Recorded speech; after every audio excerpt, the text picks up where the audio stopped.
అందరికీ నమస్కారం. లక్ష్మీదేవి పరీక్ష. ఒకప్పుడు ఒక చిన్న గ్రామంలో రామయ్య, లక్ష్మమ్మ అనే దంపతులు నివసించేవారు. వారు చాలా పేదవారు. అయినప్పటికీ ఎప్పుడూ నిజాయితీగా జీవిస్తూ దేవుడిని భక్తితో పూజించేవారు. ఒకరోజు సాయంత్రం వర్షం కురుస్తుండగా వారి ఇంటి ముందు ఒక ముసలమ్మ వచ్చి, "అమ్మా, నాకు చాలా ఆకలిగా ఉంది. కొంచెం అన్నం పెడతావా?" అని అడిగింది.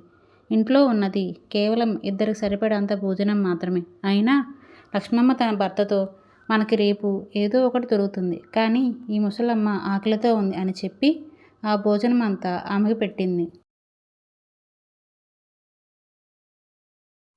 ముసలమ్మ ఎంతో సంతోషించి, "మీరు చాలా మంచి మనసున్నవారు. మీకు త్వరలో శుభం కలుగుతుంది" అని ఆశీర్వదించి వెళ్ళిపోయింది. మరుసటి రోజు ఉదయం వారి ఇంటి ముందున్న తులసి మొక్క దగ్గర ఒక చిన్న బంగారు నాణెం కనిపించింది. మొదట వారు ఆశ్చర్యపోయారు. దానిని అమ్మి కొంత డబ్బు సంపాదించారు. అలా ప్రతిరోజు ఒక బంగారు నాణెం కనిపించసాగింది. కొద్ది కాలంలోనే వారి అప్పులన్నీ తీర్చుకొని సుఖంగా జీవించడం ప్రారంభించారు. ఒక రాత్రి లక్ష్మీదేవి వారి కలలో కనిపించి, "నిన్న మీ ఇంటికి వచ్చిన ముసలమ్మని నేనే.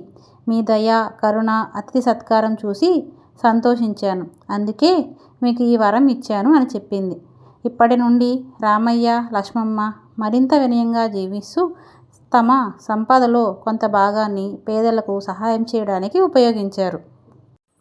దయా, కరుణ, అతిథి సత్కారం ఉన్న ఇంటిలో లక్ష్మీదేవి ఎల్లప్పుడూ నివసిస్తుంది. కష్టాల్లో ఉన్నవారికి సహాయం చేసే దేవుని అనుగ్రహం తప్పకుండా లభిస్తుంది.